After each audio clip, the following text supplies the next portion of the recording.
오늘의 데일리 뉴스레터에 오신 것을 환영합니다. 1. 우린 이미 일본을 넘어섰다. 2. 일본에게 있어 최악의 사태가 또 한 번 펼쳐졌습니다. 3. 한반도 전체가 황금 위에 둥둥 떠 있다. 한번 진실을 알아봅시다. 일본의 반도체 수출 규제와 화이트리스트 배제 조치가 4년 가까이 지속되고 있었으나 최근 한일 관계의 급변으로 인해 이러한 제한 조치가 곧 철회될 예정입니다. 이러한 발전에 따라 국내 산업계는 긍정적인 전망을 갖고 있습니다. 일본의 반도체 수출 규제가 풀리게 되면 국내 산업계에 긍정적으로 작용할 것으로 예상됩니다. 한국은 지난 수년간 반도체 수출 규제로 인한 영향을 줄이기 위해 소부장 국산화 등의 노력을 기울였으며 이러한 노력으로 자립화를 상당 부분 달성했습니다. 그러나 현재 반도체 시장의 불확실성으로 인해 국내 반도체 산업의 공급망에 여전히 잠재적인 리스크가 존재하는 상황입니다. 일본의 반도체 수출 규제 철회로 인해 국내 반도체 산업은 원활한 물자 공급과 기술 협력의 활성화를 기대하고 있습니다. 하지만 일본과의 무역 관계가 정상화되는 과정에서 소부장 국산화 의지와 노력이 희석될 수 있으며 이로 인해 국내 산업이 새로운 도전과 과제를 마주할 수 있습니다. 이러한 상황에서 국내 산업계는 적극적인 대응과 대비가 필요합니다. 일본과의 협력과 경쟁 상황에서 국내 기업들은 더욱 혁신적인 기술 개발과 다양한 협력 모델을 모색해야 할 것입니다. 또한 정부와 기업들은 안정적인 물자 공급과 산업 간 협력을 강화하는 정책을 지속적으로 추진하여 국내 산업의 경쟁력을 유지하고 발전시킬 수 있도록 노력해야 할 것입니다. 하지만 걱정하지 않아도 될 것 같은데요. 최근 국내 기업들이 보여주고 있는 빠른 국산화 속도에 일본이 깜짝 놀라고 있기 때문입니다. 최근 삼성 SDI가 공개한 게임 체인저 기술이 이미 일본을 넘어섰다는 평가를 받고 있습니다. 개발에 뛰어든 지 약 2년 만에 더욱 구체적인 내용이 나와 미국에서도 주목받고 있는데요. 처음엔 극도의 공포를 초래했지만 사실상 나중엔 국산화 의지를 키우는 동력이 됐던 일본의 수출 규제. 앞으로 우리 반도체 공급망과 소부장 생태계에는 어떤 영향이 미칠지 자세히 알아보고 이번에 우리나라 기업이 공개한 게임 체인저 기술이 무엇인지 자세히 알아보겠습니다. 2019년 7월 1일 이날 일본 정부는 전격적으로 대초촌 한국 수출 규제를 발표했습니다. 타깃은 한국 반도체 디스플레이 산업이었습니다. 일본산 소재 의존도가 높은 한국 주력 산업을 겨냥해 반도체 공정에 주로 쓰이는 불화수소와 포토레지스트, 디스플레이 공정에 쓰이는 불화폴리이미드 등 3가지 소재 수출을 규제했습니다. 바로 다음 달에는 수출 절차를 간소화해주는 화이트리스트에서도 한국을 제외했습니다. 이러다 우리 주력 산업인 반도체 공급망이 무너질 수 있다는 우려가 터져나왔습니다. 일본의 수출 규제 품목은 국내 반도체 제조업체가 대부분 일본으로부터 수입해온 소재들이었기 때문입니다. 한국무역협회에 따르면 2019년 상반기 기준 일본 불화수소 수입 비중은 44%, 포토레지스트는 92%에 달했습니다. 국내 반도체 기업 입장에서는 당장이라도 소재를 일본에서 들여올 수 없는 리스크를 떠안은 셈이었습니다. 국내 산업계는 즉각 대응에 나섰고 소부장 경쟁력 강화 대책을 내놨습니다. 대책의 핵심은 기술 자립과 국산화였습니다.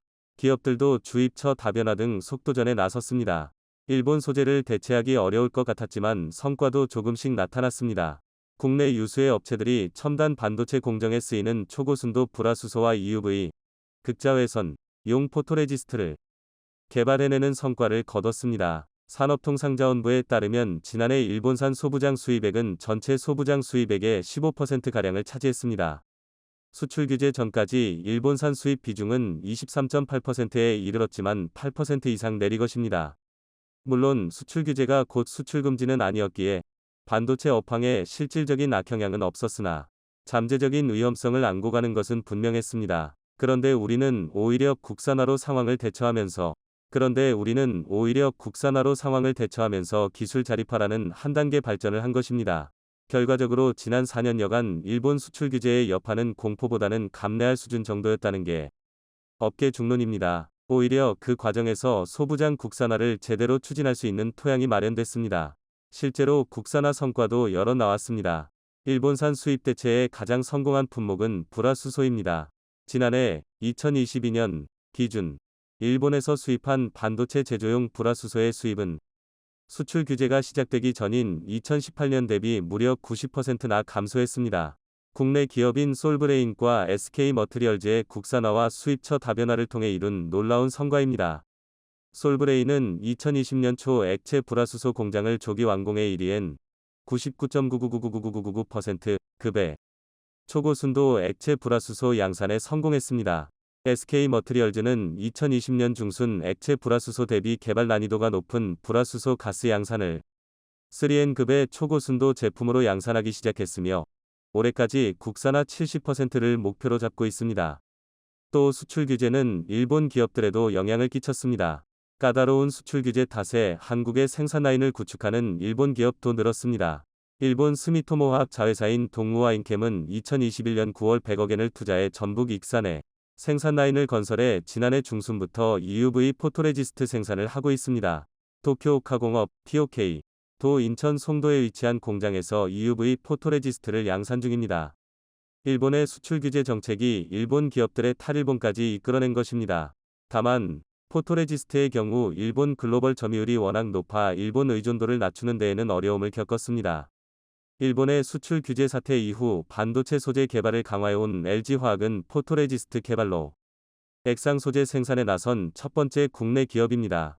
LG화학은 그동안 반도체 후공정의 칩과 회로기판을 연결하는 접착 필름 DAF를 만들어 국내 반도체 기업 양산 라인 적용에 성공했습니다. 그럼에도 최근 삼성 SDI도 반도체 초미세 회로 공정에서 게임 체인저 소재로 각광받는 무기물 포토레지스트 PR 개발에 착수하면서 일본을 깜짝 놀래켰습니다. 무기물 포토레지스트 PR는 반도체 노광 공정에서 범용으로 활용하는 유기물 포토레지스트 PR보다 튼튼하고 견고한 회로를 만들 수 있는 것이 장점입니다. 삼성 SDI 외에도 세계적인 반도체 소재 업체들은 무기물 PR 기술 주도권을 잡기 위해 치열한 특허 경쟁을 벌이고 있습니다. 7일 업계에 따르면 삼성전자는 지난 2일 미국에서 열렸던 세계 최대 광공학회 스파이 2023에서 세계 EUV 극자외선 용 포토레지스트 동향과 함께 삼성 SDI 무기물 포토레지스트 개발 내용을 언급했습니다. 삼성전자 측은 이 발표에서 삼성 SDI가 삼성전자에 여러 차례 무기물 이노가닉 포토레지스트 샘플 제품을 공급했다고 설명했습니다. 이미 샘플 제품을 공급했다는 것은 이미 개발이 완료된 상태이고 검증만 남았다는 것을 의미하는데요. 삼성 SDI의 무기물 포토레지스트 개발 소식이 대중에게 공개된 건 처음입니다. 지난 2021년 삼성 SDI 전자재료 사업부가 개발에 뛰어든 소식이 알려진 이후 약 2년 만에 더욱 구체적인 회사 기술 로드맵이 알려진 것입니다. 삼성 SDI는 2019년 일본의 EUV 포토레지스트 수출 규제 이후 삼성전자의 일본산 의존도를 낮추기 위해 연구를 시작했습니다. 삼성 SDI가 다양한 포토레지스트 중에서도 무기물 포토레지스트를 차세대 제품으로 점찍은 이유는 미래 반도체 시장에서 성장 잠재력이 상당한 제품이기 때문입니다. 포토레지스트는 반도체 제조 공정 중 노광 공정에서 반드시 필요한 소재입니다. 노광 공정은 웨이퍼의 빛으로 반도체 회로 모양을 반복적으로 찍어내는 작업인데 이때 빛과 반응하는 물질인 포토레지스트를 웨이퍼 위에 발라야 합니다. 그동안 이것은 탄소, 산소, 수소 등을 포함한 유기물 형태로 만들었습니다. 그러나 유기물 포토레지스트는 한계에 직면하고 있습니다. 회로의 폭이 10나노미터 이하로 미세해지고 폭까지 깊어지면서 빛으로 파낸 회로 모양이 와르르 무너지는 상황이 발생한 것입니다. 이는 회로 분량에 큰 영향을 미치는데요. 이 문제를 해결하기 위해 등장한 소재가 무기물 포토레지스트입니다. 무기물 포토레지스트는 유기물이 아닌 금속, 그야말로 무기물 알갱이로 만든 소재입니다. 금속 특유의 단단한 성질로 미세한 폭을 깊게 파더라도 튼튼하게 버틸 수 있는 것이 특징입니다. 특히 반도체 업계는 7나노 이하 미세 노광에 쓰이는 EUV 공정에서 쓰임새에 주목하고 있습니다.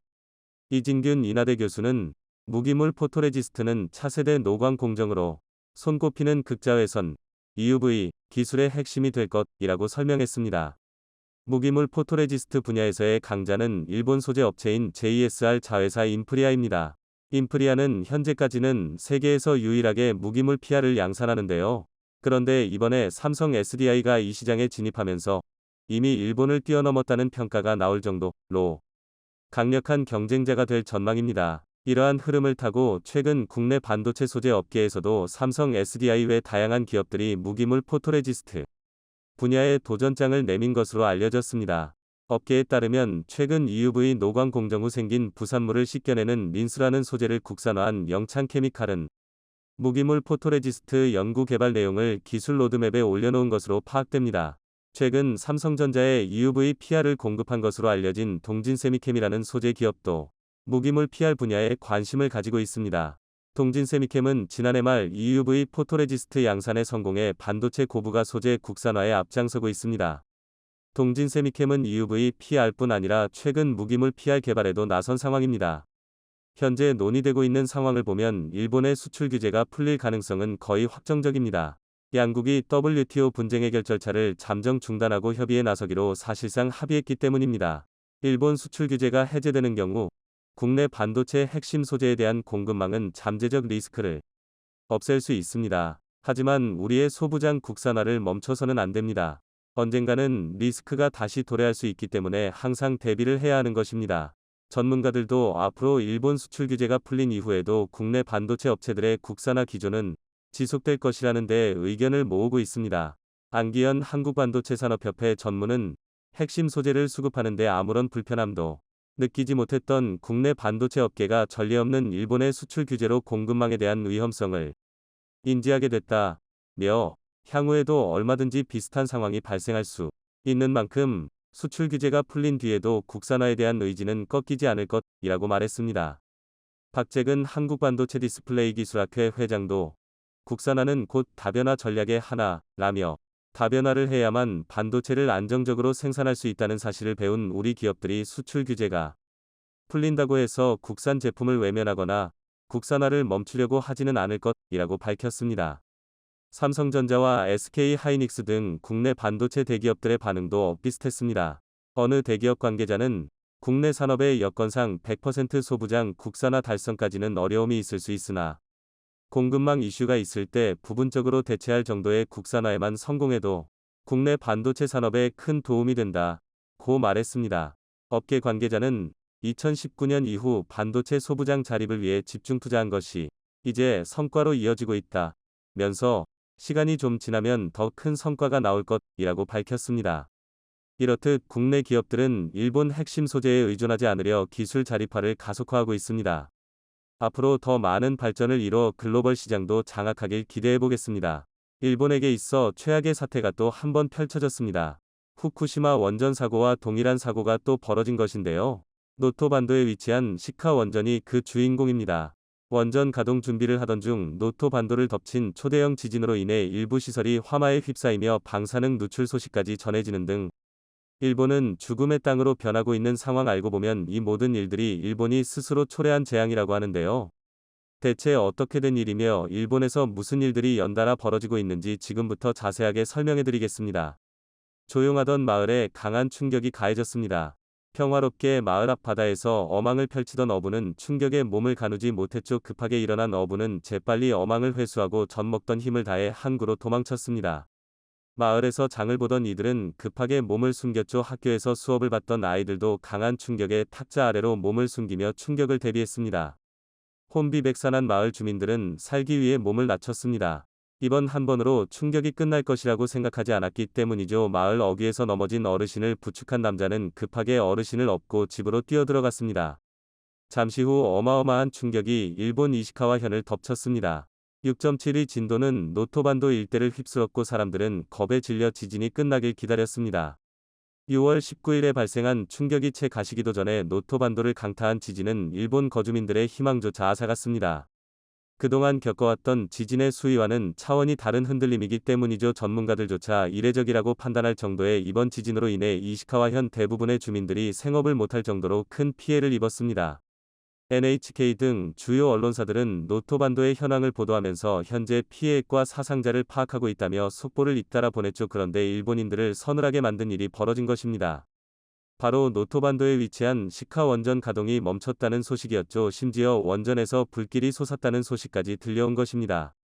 지진으로 인해 원전이 피해를 입은 것이 분명했죠. 시카 원전은 현재 후쿠시마 원전 사고 이후 정지가 중단되어 최소한의 인력들만 유지보수를 하고 있었는데요.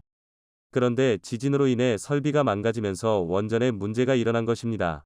불행히도 일본에 부는 원자력 바람 때문에 시카 원전은 재가동을 멈추고 시범운전은 물론 2호기까지 가동을 위해 정부의 사용 테스트를 받고 있었습니다. 원전의 사업자인 호쿠리쿠 전력은 이번 지진으로 인해 최악의 사태에 직면했죠. 그대로 가동을 하지 않고 놔뒀으면 문제가 없었겠지만 원전에 대한 욕심을 위해 재가동을 하면서 연료를 투입한 탓에 지진으로 인해 엄청난 피해를 입은 것이죠. 자칫 잘못하면 제2의 후쿠시마가 될 수도 있는 상황. NHK를 비롯한 일본 주요 언론에서는 현재 시카 원전의 상황을 지켜보고 있으며 추가 화재가 일어나지 않기를 바라고 있습니다. 가장 큰 문제는 방사능 누출인데요. 가이거 계수기 수치가 시카 원전 근처에서 폭등하는 모습이 관찰되었습니다. 현재 시카 원전 주변에 있는 주민들은 긴급하게 대피 사고에 대한 수습을 위해 남아있던 인력들도 방사능 누출 소식이 전해지면서 전원 대피에 나섰죠. 이바라키 현을 비롯해 주변 지역인 도야마, 이시카와 현 역시 일본 정부의 긴급한 안내에 따라 주민들이 피난 지진으로 인한 사상자를 수습할 틈도 없이 방사능 피해를 막기 위해 이탈 행렬이 이어지고 있습니다. 이번 지진에 대해 많은 전문가들은 이례적인 일이라고 보도하며 시카 원전 사고가 아닐 수도 있다는 주장까지 나왔는데요. 원래 지진이 자주 발생하는 도호쿠 지방 단층지대가 아닌 지역에서 유달리 강한 지진이 발생한 것이 전문가들 눈에는 이상하게 보인 것이죠. 다시 말해 이번 지진으로 인한 원전 사고는 선후관계가 바뀌어 있다는 의견인데요. 지진이 났기 때문에 원전 사고가 일어난 것이 아니라 원전 때문에 지진이 발생한 것이라는 예측이 등장한 것입니다. 사실 노토반도는 과거 대형 지진이 발생했던 지역으로 오래된 주민들은 올 것이 왔다는 반응이었지만 전문가들 사이에서 지진이 발생할 확률이 낮은 곳으로 꼽히던 곳입니다. 최근 1년 반 동안 150차례의 지진 보고가 일어난 일본에서 이 지역은 지진 영역에서 비껴나간 지역이고 화산도 없기에 다른 지역에 비해 상대적으로 안전한 지역이었습니다. 마을 주민들 역시 입을 모아 노토반도에서 큰 지진이 일어나는 것은 매우 드문 일이며 기억을 되짚어봐도 지진으로 피해를 입은 일은 15년 전 사건 외에는 거의 없었다고 증언했죠.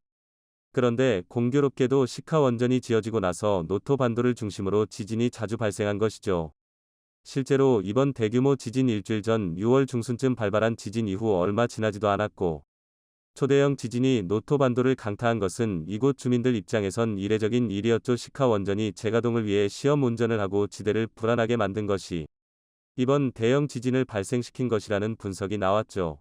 실제로 이를 뒷받침하는 자료가 공개되면서 이 주장에는 힘이 실리게 되었는데요. 과거 시카 원전 건설 당시 이 지역 단층을 조사한 일본 전문가의 보고서가 발굴되면서 시카 원전 지하에 대규모 활단층이 있다는 사실이 드러난 것이죠. 보고서에 쓰여 있는 활단층은 지진이 일어날 가능성이 높은 단층을 지칭하는 단어입니다. 당시 전문가들은 활단층을 자극할 수도 있기에 이 지역을 포기하고 다른 곳에 원전을 지을 것을 호쿠리쿠 전력에게 요청했으나 호쿠리쿠 전력은 이 주장을 묵살하고 노토반도에 원전을 건설한 것이죠. 어쩌면 그 고집이 지금의 대형 사건을 초래한 것인데요. 후쿠시마 사고 이후 원전 가동을 중단했을 때는 아무런 문제가 없이 안정적인 지층이었으나 원전 재가동을 위해 시험 운전을 하면서 이 지역에 지속적인 압력과 스트레스가 가해진 것이죠. 더군다나 후쿠시마 지역에 발생한 규모 7 이상의 지진과 일본 열도 전역에서 빈번하게 벌어지는 지진이 원자력 가동과 겹치면서 노토반도의 활단층을 자극한 것이라 볼 수 있습니다. 1호기 원자로 건물 밑을 통과하는 S1 단층과 2호기 냉각용 배관 등 중요 시설을 관통하는 S2, S6 단층이 겹쳐 있다는 사실이 알려지며 알면서도 운행을 강행한 호쿠리쿠 전력의 일본인들이 비난의 목소리를 높였답니다. 한편 일본 일간지 니칸겐다이는 간사이, 도호쿠 지방 외에도 다른 지역 역시 지진대의 영향 아래에 놓여 있다고 분석하고 4에서 5에 이르는 지진이 산발적으로 자주 발생하고 있다는 것을 들면서 비단 원전의 잘못만은 아니라고 주장했는데요. 호쿠리쿠 전력이 니칸겐다이의 주요 후원사라는 사실이 다른 언론을 통해 보도되면서 호쿠리쿠 전력이 의도적으로 원전 주장을 덮으려고 한다는 비난이 솟구쳤습니다. 추가 조사가 더 필요한 상황이지만 원전 사고로 인해 현재 일본은 또 하나의 위기를 대처해야 하는 상황. 그동안 원자력 발전을 조심스럽게 재추진하면서 원전을 늘리려던 일본의 계획에 큰 차질이 생긴 것이죠. 최근 우크라이나 러시아 전쟁으로 인해 원자재 값은 물론 석유 가격이 급등함에 따라 기시다 후미오 총리는 에너지 안보를 이유로 원자력 발전소 재가동을 약속했는데요. 올해 5월 말에 원자력 에너지로 돌아가겠다고 말하며 후쿠시마의 악몽을 떨쳐낼 때라며 일본 국민들을 향해 설득 작업에 들어갔습니다. 국민들 역시 하루가 다르게 치솟는 육아를 보면서 원자력 에너지를 거부해선 안 된다는 인식이 퍼졌었죠. 게다가 올해 6월 일본 최고재판소가 후쿠시마 원전 사고와 관련 동일본 대지진 당시 일본 정부가 이 사고를 미연에 방지할 수 있었는지와 관련 법리적 판단을 내렸는데요. 만장일치로 이 사고는 막을 수 없는 재앙이기에 국가 책임이 없다고 판결한 것입니다. 국책민영 방식으로 운영하면서 일본 원전은 정부의 입김을 벗어나선 운영하기 어려운 것이 현실. 그럼에도 불구하고 일본 사법부는 후쿠시마 원전 사고의 책임을 정부가 지는 것이 부당하다며 피해자들의 상처에 소금을 뿌리는 결정을 내렸습니다. 책임 소재도 벗어났고 에너지 수급을 위해 원자력 발전소 건설에 박차를 가하던 상황. 일본 정부는 거리낄 것이 없는 상태에서 원자력 정책을 펼치려고 했으나 이번 사고로 인해 다시 원점으로 돌아간 것이죠. 과거의 잘못을 뼈저리게 반성하지도 않을 뿐더러 잘못도 없는 것으로 치부하는 일본의 나쁜 버릇이 또 한 번 부메랑처럼 일본에게 돌아왔습니다.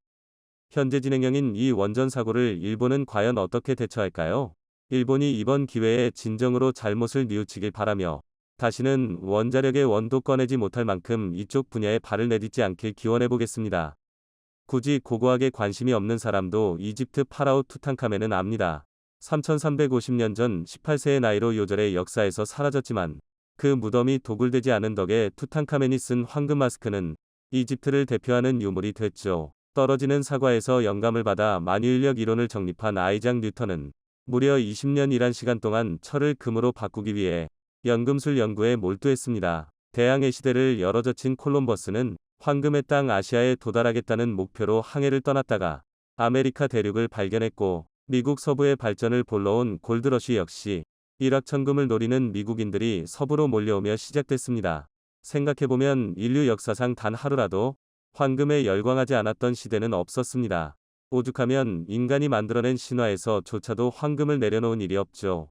그러나 세계에서 가장 뛰어난 과학자도 우주선을 쏘아올리는 최첨단 과학의 시대에도 인간은 단 한 번도 금을 만들어보지 못했습니다. 흉내는 냈지만 누구도 성공한 적 없죠. 따라서 과거에도 현재에도 황금은 인류에게는 가장 특별한 금속이었고 아직 펼쳐지지 않은 미래에도 분명 엄청난 영향력을 끼치게 될 겁니다. 그렇다면 IMF 구제금융 조기 졸업의 마중물이 된 금 모으기 운동을 일으킨 우리나라는 얼마나 많은 금을 가지고 있을까요? 2021년 3월 1일 기준 IMF의 국제금융 통계 IFS의 공식 자료에 따르면 한국은행이 보유한 금 보유량은 104.4톤으로 세계 35위 수준입니다. 리비아, 태국, 필리핀, 카자흐스탄 등이 한국보다 더 많은 금을 보유하고 있다는 사실을 본다면 조금 충격적인데요. 심지어 한국광물자원공사가 발표한 자료에 따르면 국내 연간 금 생산량은 고작 335.3kg으로 그나마도 사금을 뺀 순금으로만 보면 329.5kg에 불과합니다. 대부분의 광산은 채산성을 맞추지 못하고 있는 데다 투자금 역시 빈약한 상황이어서 광산이라 불리기도 힘든 상황이죠. 그런데 금 부족 국가처럼 보이는 우리 대한민국이 한때는 세계 3대 금광으로 불리기도 했었고 너도 나도 금맥을 찾기 위해 산으로 들로, 강으로 떠났습니다. 그러니까 한때는 한국에서도 미국의 골드러시 못지않은 금 캐기 열풍이 불었었던 겁니다. 그런데 그 많던 금은 모두 어디로 사라져버린 것일까요? 오늘은 한반도를 떠들썩하게 했던 금광에 대해서 자세히 살펴볼까 합니다. 보동 노력 없이는 아무것도 이룰 수 없다는 의미로 땅 파봐라, 돈이 나오나 라는 관용구를 씁니다. 그런데 이 말이 얼마 전 러시아에서 현실이 됐습니다. 거의 버려지다시피 한 시베리아 황무지에서 금광이 터진 겁니다. 시베리아 남동부 수호이로그 지역의 러시아 최대 금 생산 회사인 플류스가 관심을 갖기 시작한 것은 2017년입니다. 광활한 시베리아는 그 아래 어떤 광물이 매장되어 있을지 모르는 수호이로그 지역은 냉전 직후 반체제 정치범들의 유배지였는데 아직 그렇다 할 광불이 발견되지 않아 미친 척하고 금이 매장됐을 것으로 추정되는 광산을 사들였죠. 그런데 실제로 금광이 터져나왔습니다. 그 가치가 어마어마했죠. 그해 그러니까 2017년 중국에서 역대급 금광이 발견됐다고 발표가 나왔을 때 그 매장량이 550톤으로 돈으로 환산하면 당시 시세로 약 8조 원이었는데요. 옆 나라 중국에서 발견된 8조 원 규모의 금광이 시베리아에서 발견된 금광은 그 10배 그러니까 매장량 1780톤에 시세로 따지면 무려 85조 7천억 원입니다. 1년도 안 된 시점에 러시아에서 10배 규모의 금광이 발견된 것이죠. 그런데 이렇게 어마어마한 금광이 한반도 바로 위에서 발견되면서 부러움과 탄식의 눈길을 보내는 것은 아이러니하게도 한국입니다. 왜냐면 한반도는 한때 세계 3대 금광을 보유했을 정도로 금 부자 국가였기 때문이죠. 한반도에서 금과 관련된 가장 오래된 기록은 삼국시대로 추정됩니다. 삼국사기와 동국통감에 따르면 285년 백제의 임성태자가 일본의 채금 기술을 전수한 것으로 전해지는데요. 또한 경주에서 출토되는 신라시대의 수많은 유물 중에는 금관 등 금을 세공에 만든 장신구가 유독 많은데 통일 신라시대에는 철유전, 장글랑, 축야방, 채태분 등과 같은 광업을 전담하는 관청을 따로 두고 있을 정도 있습니다. 정도전이 쓴 고려사에도 중국 원나라에 금을 조공으로 바치기 위해 금을 생산했다는 기록이 남아있고, 조선시대에 접어들어 세종대왕은 금맥을 발견한 이에게는 관직과 포상을 주기도 했다고 하죠. 특히 조선 말 흥선대원군은 세수를 확보하기 위해 1864년 외국인에게 금광을 운영할 수 있는 광업권을 특허로 주기도 했는데, 그때 개발된 금광이 평안북도 운산의 운산금광, 전라남도 해남의 은산금광, 충청남도 직산의 직산광산 등입니다. 그중 운산관상은 개발 시작 후 40년 동안 80톤의 금이 생산되면서 세계 3대 금광이라고 물리기도 했죠. 그런데 1930년대 일제강점기 시절 한반도에는 미국 서부의 골드러쉬에 버금가는 실제 골드러쉬가 있었습니다. 당시 한반도에 어떤 일이 있었던 걸까요? 아마 현재도 여러분들은 우연히 귀한 것을 발견했을 때 노다지라는 단어를 많이 쓰실 텐데, 이 단어는 금광에서 유래했습니다. 1800년대 말 선교사로 조선으로 온 알렌은 고종과 친분이 두터웠는데, 워낙에 언변과 사교술에 능했던 그는 고종을 꼬드겨 운산광산 채굴권을 얻어냈습니다. 이후 알렌으로부터 광산 채굴권을 넘겨받은 미국인 사업가들은 조선인들을 고용해 광산에서 금을 캐기 시작했는데, 금맥이 발견되면 그들이 제일 먼저 한 말은 "노 터치" 였습니다. 영어를 알지 못했던 조선인들은 양놈들은 금을 노다지라고 부르는구나 라고 잘못 이해해 노다지라는 단어가 탄생하게 됐는데요. 이후로도 우연히 금이나 은과 같이 귀한 것을 보면 노다지라고 부르게 됐고, 현재까지 이어지고 있습니다. 1800년대 말부터 1900년대 초까지 서양인들에 의해 경제적인 수탈을 당하는지도 모른 채 자신들의 일만 묵묵하게 해내면 조선 광부들의 슬픈 이야기가 노다지에 숨겨져 있는 겁니다. 그런데 고종이 알렌에게 넘긴 운산광산 채굴권은 25만원에 불과했는데, 당시 운산광산의 연간 생산량이 4,950만원, 현재 시세로 약 4조원에 달합니다. 괜히 동아시아 최대 금광이라고 물렸던 것이 아닙니다. 그런데 이 금광을 더 철저하게 파헤친 것은 조선총독부였습니다. 1932년 11월 29일 조선일보에 실린 시대상황금광시대라는 만문만화는 모든 광 시대를 지나서 이제는 황금광 시대가 왔다.